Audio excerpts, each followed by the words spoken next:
Uma mulher com 39,5 de febre. Ela levanta, bota os filhos para a escola, bota o marido para trabalhar, arruma a casa, faz almoço, recebe os filhos que chegou tudo sujo, lava a louça do almoço, arruma tudo de novo, prepara o ambiente para o marido chegar, dá janta a ele, faz amor, toma um antitérmico e vai dormir. Sim ou não?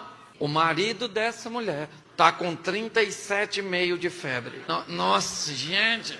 A boca tá amarga, dor na junta, que assim tudo. Nossa, deve ser uma pneumonia, tuberculose. Nossa, liga pra empresa aí que eu vou trabalhar hoje não. Sim ou não? Seu marido abre a geladeira procurando uma manteiga. Manteiga. Amor, a manteiga acabou? Ela grita lá de longe. Acabou não, tá do lado do leite. Aí ele com a geladeira aberta. Leite. Nem tô procurando.